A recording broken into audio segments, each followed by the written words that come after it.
ಸೂತ್ರ 55. ತತಃ ಪರಮವಶ್ಯತೇಂದ್ರಿಯಾಣಾಂ.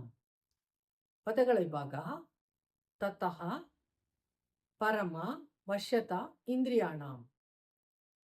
ಪದಗಳ ಅರ್ಥ. ತತಃ ಆನಂತರ, ಅಂದರೆ ಬ್ರಹ್ಮಾನಂದ ಬೇರ್ಪಟ್ಟಾಗ, ಪ್ರತ್ಯಾಹಾರ ಸಿದ್ಧಿಸಿದಾಗ. ಪರಮ ಶ್ರೇಷ್ಠವಾದಂಥ, ವಶ್ಯತ ಸಂಯಮ ನಿಯಂತ್ರಣ ಅಥವಾ ಸ್ವಾಮಿತ್ವ, ಇಂದ್ರಿಯಾಣಂ ಅಂದರೆ 14 ಇಂದ್ರಿಯಗಳ. ಭಾವಾರ್ಥ. ಯೋಗಿ ಶ್ರೇಷ್ಠನಿಗೆ ಬ್ರಹ್ಮಾನಂದ ಬೇರ್ಪಟ್ಟಾಗ ಅಥವಾ ಪ್ರತ್ಯಾಹಾರವನ್ನು ಅನುಭವಿಸಿದಾಗ ಇಡೀ ಬ್ರಹ್ಮಾಂಡವೇ ಬ್ರಹ್ಮತತ್ವದ ಅನುಭವವಾಗುತ್ತದೆ.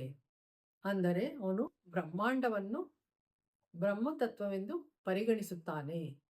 ಈಶಾವಾಸ್ಯ ಇದಂ ಸರ್ವಂ ಎಂಬ ನುಡಿ ಇಲ್ಲಿ ನೆನಪಾಗುತ್ತದೆ. ಆಗ ಅವನಿಗೆ ಇಂದ್ರಿಯಗಳ ಸ್ವಾಮಿತ್ವ ಬರುತ್ತದೆ. ಇಂದ್ರಿಯಗಳನ್ನು ಜಯಿಸುವಂತಹ ಶಕ್ತಿ ಬರುತ್ತದೆ.